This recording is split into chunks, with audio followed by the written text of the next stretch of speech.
Здравствуйте,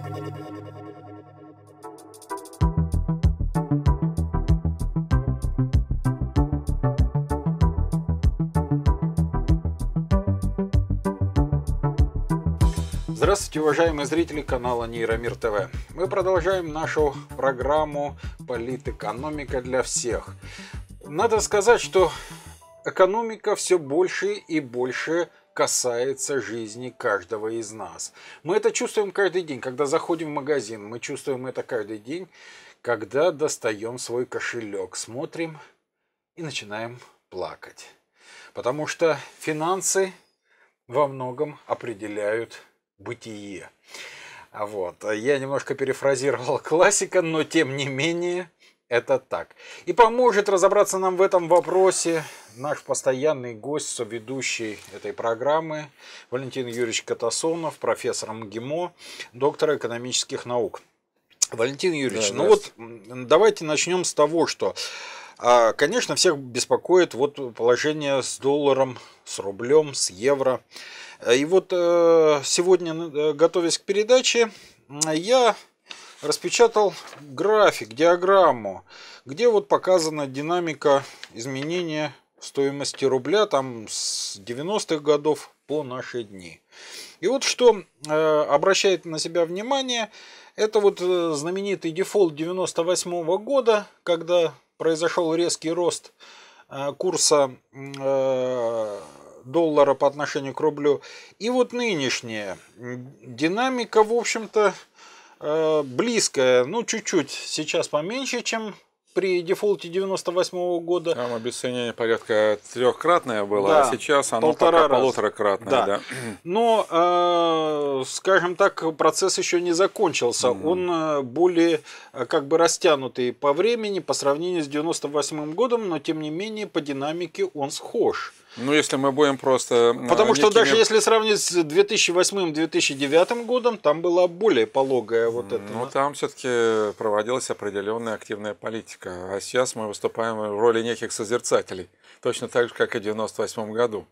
Мы до сих пор как-то не включаем даже те рычаги, которые нам доступны. То есть аналогия, вот параллель между 98-м и девальвацией 2014-го, она имеет место быть? Ну да, я бы так сказал, что паралич власти, паралич воли. Опять мы слово воля употребляем, но это политическая воля, правда. Давайте так. Мы помним, что одним из причин того, что было в 98-м, это были краткосрочные заимствования, которые... ГКО так называемые. Да, ГКО, совершенно верно. Государственные краткосрочные облигации. Когда на обороте которых наваривались огромные капиталы. Значит, понятно, куда ушли деньги, кто украл, да? Вот держатели ГКО. А теперь вопрос. Куда ушли деньги сейчас? Они еще не все ушли, они в процессе ухода. Тогда ушли практически все, потому что уже в начале 99-го года валютная казна была почти пуста. То есть вылезали все подчистую. Собственно, падение курса рубля тогда обуславливалось тем, что держатели ГКО быстро паковали чемоданы и покидали Россию. И они обваливали валютный курс национальной денежной единицы. Сегодня тоже идет паковка чемоданов, и так называемые инвесторы покидают Россию. Но сегодня этот процесс растянут, и тогда, может быть, инвесторы действовали более быстро, потому что они боялись, что Россия включит какие-то рычаги, она их не включила. А сейчас они уже не боятся. Поэтому идет спокойно. Да. Так, выводят капиталы. Кто эти нехорошие инвесторы, которые выводят капиталы? Ну, прежде всего, это иностранные инвесторы. Прежде всего, это иностранные инвесторы, которые сейчас покидают страну по разным причинам. Кому-то просто сказано покинуть страну, чисто административный метод воздействия. Кто-то сейчас покидает страну в результате того, что здесь уже наваривать не получается.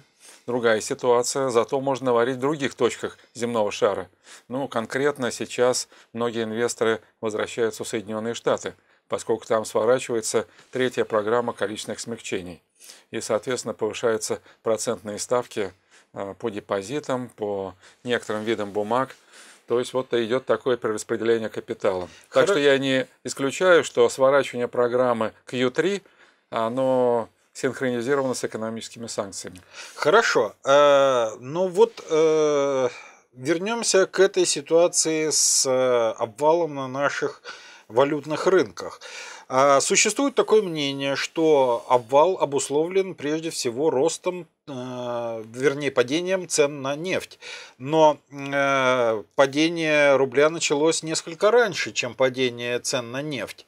А все-таки каковы причины вот этого падения? Все-таки есть какая-то корреляция именно цен на нефть и вот этого обвала рубля? Вы правильно заметили, что падение цен на черное золото началось несколько позднее. Я бы по порядку причин поставил на первое место это бегство капитала, второе это вывод инвестиционных доходов из России, и уже на третье место снижение цен на черное золото. Хорошо. А у нас, к сожалению, средства массовой информации обсуждают только третью из названных причин. Хорошо. Опять вернемся 98-й и нынешний вот обвал рубля. Вот в чем принципиальная разница того обвала и этого?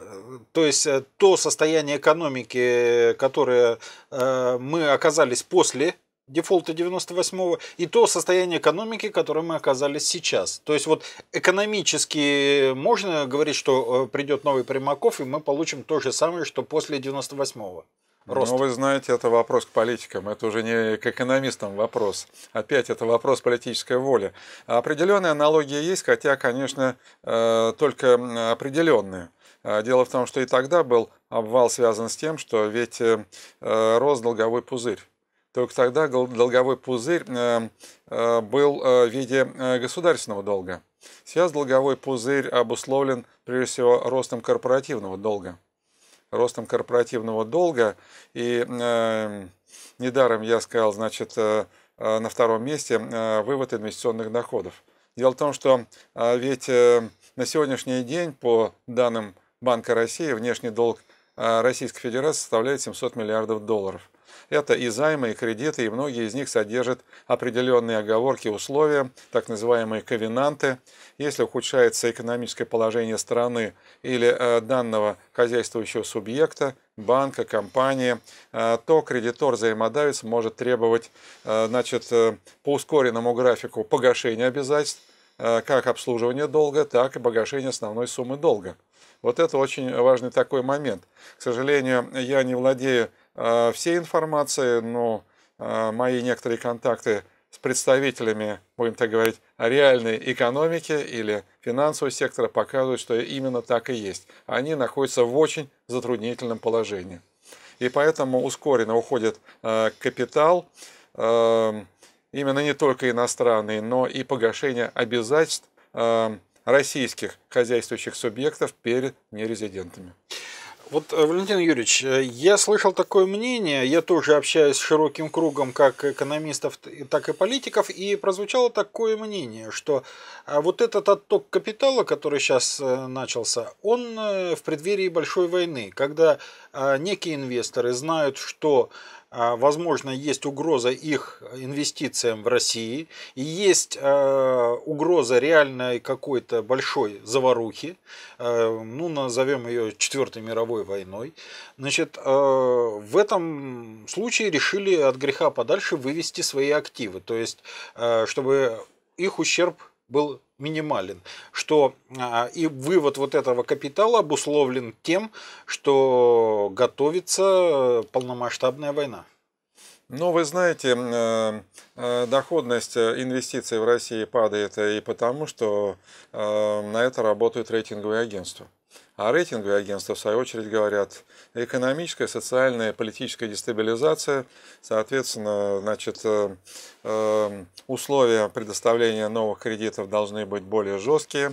А сейчас вообще нельзя говорить ни о жестких, ни о мягких условиях, потому что экономические санкции обрубили длинные и средние деньги для российских банков и компаний. И поэтому сегодня они вынуждены пользоваться той валютой, которая есть у Минфина в виде суверенных фондов, либо у Центрального банка. Поэтому такой повышенный спрос. И тут арифметика-то очень простая. Внешний долг 700 миллиардов, а валютные резервы без золота. Золото – это святое, его трогать нельзя. Это действительно на случай войны. Что, в общем-то, валюты на всех не хватит. Будут дефолты. Будут дефолты. И тут я проводя такую простую арифметическую операцию, говорю, не надо доводить до этой ситуации. Надо действовать с упреждением. Что значит с упреждением? Это значит, что нам надо, по-моему, даже на эту тему говорили, только я тогда говорил объявить дефолт, сейчас я мягче выражаюсь, объявить мораторий на выполнение российскими хозяйствующими субъектами своих внешних обязательств на период действия экономических санкций Запада. Потому что экономические санкции Запада – это для наших хозяйствующих субъектов это форс-мажор. Это, будем так говорить, действие непреодолимой силы. Хозяйствующие субъекты никак не могут повлиять на вот эти самые экономические санкции. И поэтому, учитывая, что эти санкции еще и нелегитимны с точки зрения международного права, у нас есть все основания, но это должно делать правительство. Это должны делать денежные власти. К сожалению, даже этот вопрос вообще не обсуждается. Ну вот вы все-таки ушли от прямого ответа на вопрос. Давайте еще раз, да. Может ли вот этот вывод капитала быть свидетельством подготовки к войне? Ну, безусловно, что это индикатор, с одной стороны, того, что уже дестабилизация внутри страны, с другой стороны, но вполне вероятно, что инвесторы, тут в России есть очень такие влиятельные инвесторы, они пользуются неким политическим инсайдом, которым мы не пользуемся. Ну, в целом-то я должен сказать, конечно, я бы не стал преувеличивать вот эту связь причинно-следственную, потому что ведь в Россию в основном заходит короткий капитал, спекулятивный капитал. И можно просмотреть за последние 20 лет существования нашей страны несколько раз были заходы и выходы. Это в основном так называемый горячий, блуждающий капитал. Но поэтому... ведь, судя по тому объему, как упал рубль, объемы выведенного капитала колоссальные. И получается, что его заводили достаточно долгое время, потому что если бы его вводили резко, то были бы серьезные обвалы уже курса доллара и рост курса рубля. Но таких, в общем-то, моментов только вот в конце 2008 года 2009 было. Год максимальное, по-моему, значение оттока капитала из России. Вот прошло 5 лет. И в любом случае для спекулятивного капитала это, будем так говорить, очень серьезный, солидный срок. Поэтому, в общем... Ну, может, это все-таки выводят уже не краткосрочные спекулянты, а институциональные инвесторы? Может быть, это кто-то из отечественных инвесторов внутренних, которые зашли под видом иностранных инвесторов, выводят сейчас капиталы? Да, я с вами согласен. Тут сказать, где резидент и где не резидент, достаточно сложно. Это философский вопрос. Но даже я склоняюсь к тому, что половина, наверное, выводимого капитала приходится на так называемых резидентов. Достаточно такая интересная фигура нашего так называемого резидента, который почему-то любит очень офшоры. Но вот куда он будет выводить? Вот для меня это загадка. Я не хочу прикидываться и давать точный ответ. Я не знаю, потому что для российского резидента нигде комфортных условий не будет. Не будет.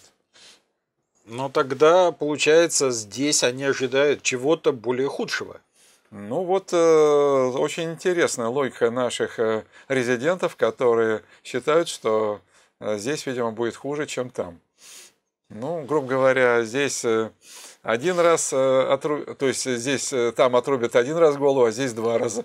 Ну, как говорится, одной смерти не миновать, 2 не бывать. Поэтому логика наших инвесторов для меня является до сих пор загадкой. Я понимаю, что они где-то временно перекантуются. Я даже знаю примерно, где они будут временно. Но круг очень сужается, очень быстро сужается. Там может быть ресурс еще на 1-1,5 года, и все. Мы прервемся буквально на мгновение на рекламу, а после рекламы мы продолжим. Итак, мы снова в нашей студии с профессором ГИМО, доктором экономических наук Валентином Юрьевичем Катасоновым. В этой части программы, Валентин Юрьевич, я хотел бы вспомнить о терминах, которые зазвучали впервые в 1998 году. Тогда зазвучал такой термин «currency board», и как это превозносилось как некая панацея, спасение от всех кризисов, что рубль надо жестко привязать к доллару, и все будет у нас хорошо. И это было, значит, вот просто абсолютная панацея. Сегодня, когда развернулся... Я хотел сказать, только это началось немножко раньше. Это началось в середине 90-х годов. Переход на модель currency board. Да, но... скажем, кстати, при Геращенко, да. Между прочим, да. Но активно в СМИ об этом заговорили как раз вот после дефолта. И вот сейчас, буквально на днях, прозвучала новая фраза «плавающий курс рубля». То есть рубль отвязывается от доллара и пускается в самостоятельное плавание. Вот давайте разберем вот эти два момента. Все-таки currency board, сколько мы были в этой currency board и остаемся ли мы в ней, и что такое плавающий курс рубля? Ну, вы знаете, классический currency board – это действительно привязка национальной денежной единицы к иностранной валюте при устойчивом, можно сказать, фиксированном валютном курсе. Вот. Не классический вариант – это вот как раз привязка, но через плавающий валютный курс. Вот. У нас не классический currency board.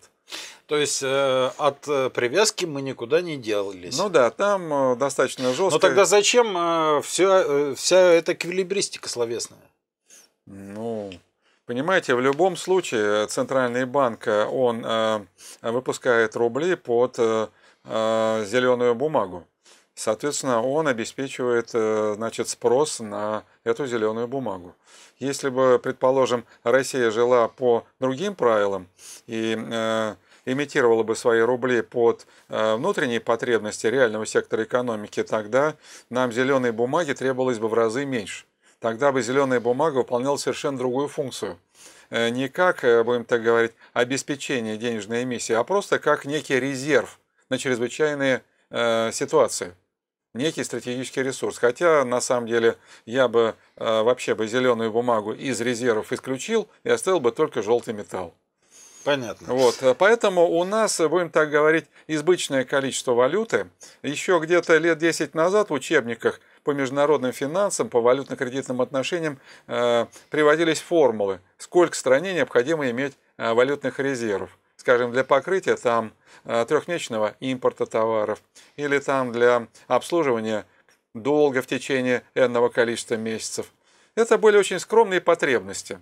Резкий спрос на валюту возник после кризиса в Юго-Восточной Азии в 1997-1998 году.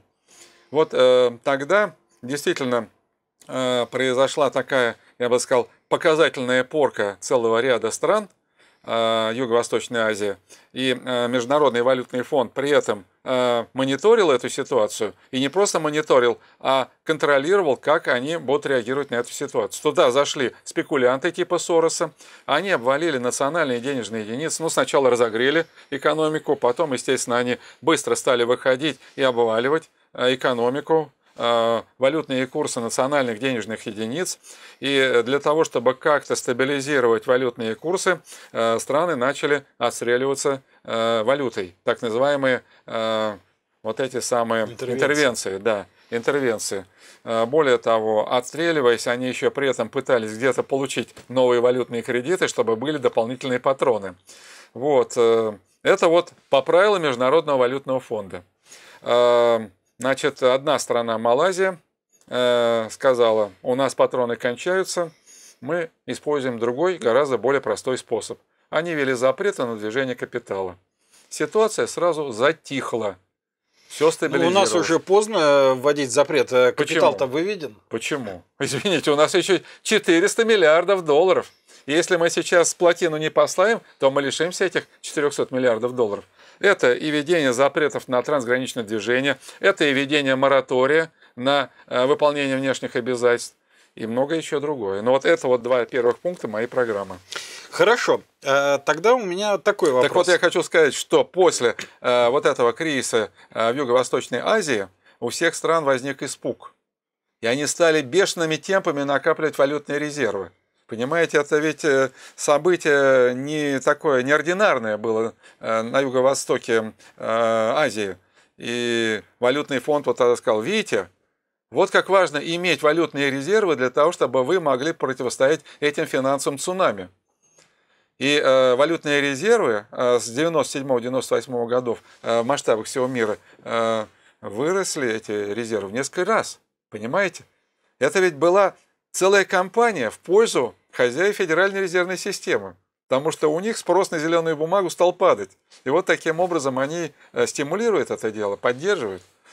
Валентин Юрьевич, вот у меня такой вопрос. Среди некоторых должностных лиц после падения курса рубля прозвучало такое мнение, что ничего страшного не произошло, потому что в бюджете стало больше рублей, и мы лучше исполним... Вы очень деликатно сказали. Это министр экономического развития Улюкаев выдает такие пенки.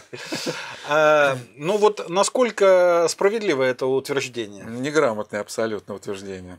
Потому что, да, конечно, номинально, может быть, будет та же самая денежная масса, будут те же самые цифры, но дело в том, что покупательная способность каждой рублевой единицы, она будет меньше.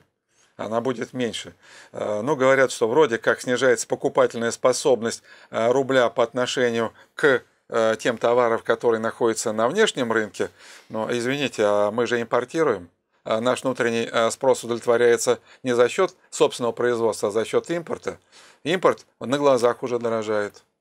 Вот тут мы опять вернулись к аналогии 98 года. Вот смотрите, это вопрос импортозамещения. Если в 98 году после дефолта у нас какая-то промышленность была, и у нас что-то там начало работать, промышленность, потому что импортные товары стали дорогими, да, стали производить отечественные, то за эти годы с 98-го отечественная промышленность в упадок пришла. Совершенно верно. В 98 году, извините... Лекарства 98-го на нас не подействуют. В 98 году были резервные мощности от тех основных фондов, которые еще достались в наследство Российской Федерации от Советского Союза. Ну да, 91-й, 98-й не так далеко. А сейчас уже еще прошло 1,5 десятилетия, и...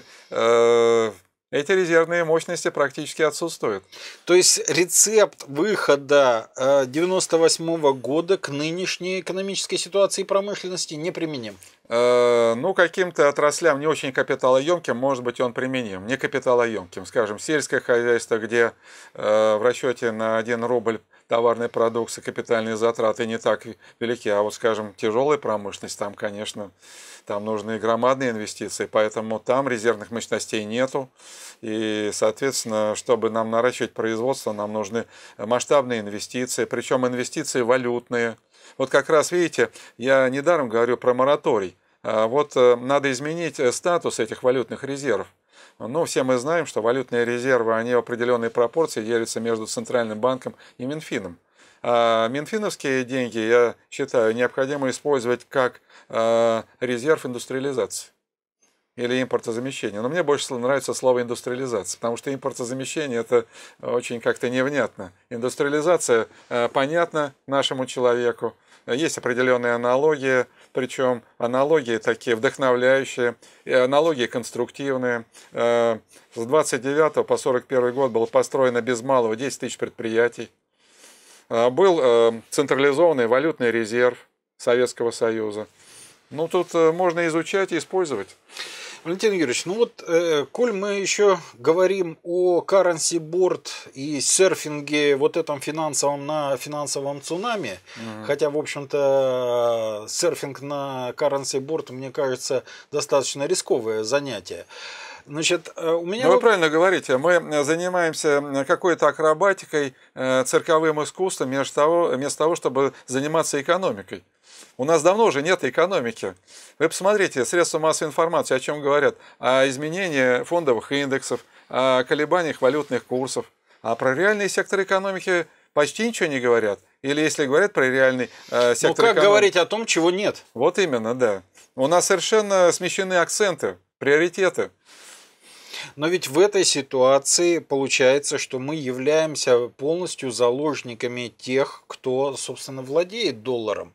Ведь в данном случае он нашу currency board опрокинет как хочет, потому что мы не в состоянии противостоять этому финансовому цунами. Если мы будем просто зрителями, наблюдателями, когда я говорю мы, я имею в виду и нас с вами, простых граждан, и президента Российской Федерации, и премьера, и руководителей наших денежных ведомств, то да, так оно все и будет. Но у нас есть рычаги, еще раз повторяю.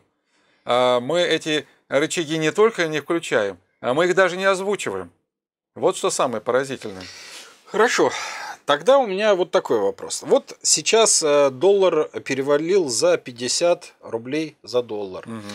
А вот глядя на графики, невольно закладывается такое подозрение, что вниз-то он не пойдет, что мы скоро будем привыкать к новому соотношению 1 к 50, 1 к 52, что 1 к 30... 1 к 80 не хотите?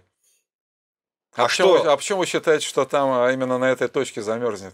То есть вы хотите сказать, что мы повторим 98 год не только по динамике, но и по объему? Извините, если у нас в валютных резервах будет полная пустота, тогда рубль надо как-то вбрасывать в обращение, используя другие методы. Товарного производства у нас нету. Я не очень представляю. То есть разбрасывать с вертолетов, как Бернанке предлагал, доллары, не знаю. Мне хотелось бы послушать, что думают денежные власти о том, как они будут жить после того, как кончатся валютные резервы. Они быстро кончатся. Ну, есть известный анекдот, но не шмогла.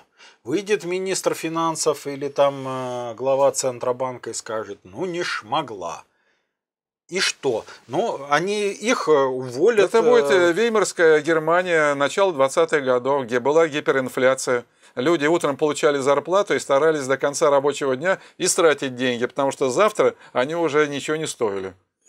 И вот на этой оптимистичной ноте мы вновь прервемся на рекламу. Я надеюсь, за это время курс рубля не изменится. Итак, друзья, вы снова с нами, снова в студии Нейромир ТВ, и у нас профессор МГИМО, доктор экономических наук Валентин Катасонов. Валентин Юрьевич, ну вот мы заговорили про Центробанк, про, ну не шмогла.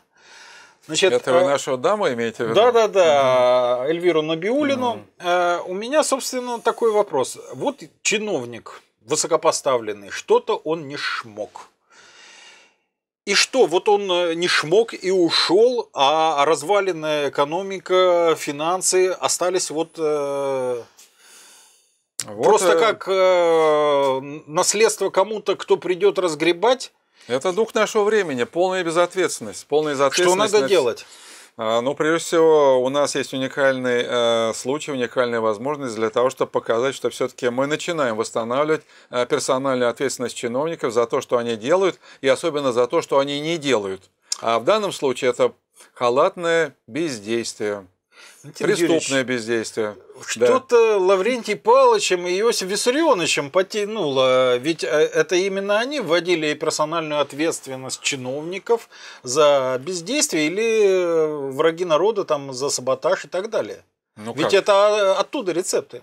Извините, а как же либеральные ценности? Ну, я так понимаю, что вы так шутите своеобразно, да. Собственно, да, на протяжении 20 лет нам говорили про права человека, о том, что у человека есть обязанности, почему-то молчали. То есть, фактически, нашего человека, включая чиновников, развращали на протяжении 20 с лишним лет. Но, вообще-то говоря, сначала обязанности, а потом уже права. Хорошо. Да. А кто будет требовать с чиновников, особенно таких высокопоставленных, отчета? Президент или же народ, или кто? То есть у нас же нет такого института ответственности чиновника за проваленную работу. Ну, в принципе, я не юрист, но мне казалось бы, что, скажем, если руководитель Центрального банка публично заявляет о том, что Центральный банк, руководимый этим чиновником, прекращает выполнять свою основную задачу поддержания стабильности рубля, и при этом прокуратура и правоохранительные органы не реагируют на эти заявления, я не знаю. Но они просто не понимают, может быть. Ну, вот, Кто-то, может, им объяснит? Ну, тут вот народ шутит, говорит, это, наверное, Федоров с твоей подачи подал куда-то заявление о том, чтобы привлечь к уголовной А что, ответственности. это не так? Трудно мне сказать. Вполне вероятно, что мы параллельно действуем, параллельно мыслим, но, в общем-то, Конституция предусматривает, что основная задача Центрального банка – поддержание стабильности денежной единицы. Закон о Центральном банке говорит то же самое. А если не это, чем тогда занимается Центральный банк? Тогда он просто валютный обменник. Тогда это валютный обменник, который обслуживает интересы хозяев Федеральной резервной системы. Ну тогда, наверное, другую статью надо искать, если мы подводим под это. Понимаете, куда ни кинь, везде клин. Странный этот зверь под названием Банк России. Россия Хорошо, или он вот банк? Центробанк критикуют все. Его критикуют с левого фланга, его критикуют с правого фланга, его критикуют даже с либерального фланга. Его критикуют все. Но Набиуллина Но это не критика, понимаете, критика. Все непоколебимо на своих местах. Извините, если прокурор, значит, выписывает там ордер на арест, это критика или как? Вот это терминология лукавая, понимаете, да. Это уже, грубо говоря, какие-то другие действия, которые, наверное, словом критикой не назовешь. Критика – это, вот, понимаете, борьба идей. А здесь, извините, вопрос ответственности. Причем даже ответственности, последствия которой, или последствия без ответственности, они затрагивают каждого человека. 140 тогда миллионов человек. мы придем к тому, что нельзя ограничиваться одним Центробанком, и надо расширять эту практику вообще на все стороны жизни. Конечно, просто сейчас как-то зацепило всех рублем, а завтра еще чем-то зацепит. Но с моей точки зрения, Министерство экономического развития точно так же не выполняет тех функций и обязанностей, которые на него возложены. Но кто же тогда пойдет работать? Чиновники, ведь там... А вот когда появится ответственность, тогда, соответственно, это будет действительно непросто сделать. То есть туда будут идти действительно люди идейные, люди креативные, а сейчас туда идут люди, которые либо ничего больше не умеют делать, либо которые даже страдают клептоманией. Ну, это революционное предложение, потому что... Какой революционный? Это обычный порядок. Вы знаете, вот если даже посмотреть, понимаете, если мы жили все время в состоянии беспорядка, то требование ведения порядка – это, извините, революция. Но вы знаете, я полжизни прожил при порядке, поэтому я могу с чем-то сравнивать. Наверное, молодое поколение с трудом это понимает. Я вот со студентами работаю, и они даже не могут понять, а что такое персональная ответственность. Просто они искренне не могут это понять. Они думают, что вот чиновник – это человек, который сидит и просто вот периодически, значит, пиарит себя, пиарит свое ведомство. Может быть, там это самое распиливает что-то. А вот что такое ответственность? Нет, вы знаете, я был просто поражен, когда студенты искренне сказали: Валентинович, а что такое персональная ответственность чиновника? Расскажите. Вот, ну а как? Вы понимаете, у нас сейчас нету, как в советские временах, хозяйственных так называемых статей. Ну, да, была... Вернее, как, у нас есть злоупотребление служебным положением, но практика применения, в общем-то, я не скажу, что широкая. А вы приглашайте юристов, послушаем, что скажут наши правоведы, криминалисты, может быть. Вон с Сердюком-то до сих пор... Вы знаете, из Васильева история тянется. Для того, чтобы работали юристы, нужен закон. И главное, чтобы он соблюдался. Законы у нас все хорошие, только вот не очень соблюдаются. И не всеми. То есть есть такой максимум: своим все, остальным по закону. Ну, вы знаете, если так все называть своими именами, то, конечно, нынешняя правоохранительная система, она, мягко выражаясь, неэффективна, если не сказать жестче. Поэтому нужен институт, который иногда использовался в России. Опричнина. Совершенно верно. Совершенно верно. Вот что любопытно, периодически наши разговоры не только с вами, но и с многими из гостей выходят на одни и те же темы. Значит, это опричнина, персональная ответственность, национальные интересы и так далее, и так далее. Но кто должен за всем этим стоять? Кто должен запустить этот механизм? Сильная личность. А у нас есть она? А сильная личность – это та, которая опирается на Бога.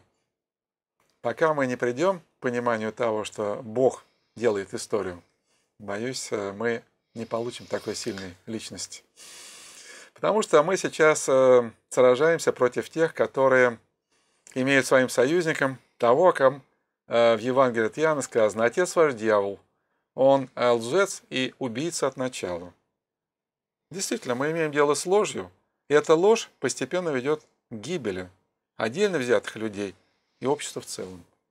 Это очень мудрые слова, их можно расшифровывать, но там ни одной йоты не выкинешь. Да, удивительно, сколько наших бесед, и рано или поздно в конце мы приходим всегда к одному, что нужен дух, нужна воля, нужна личность. Мы люди слабые пока, к сожалению.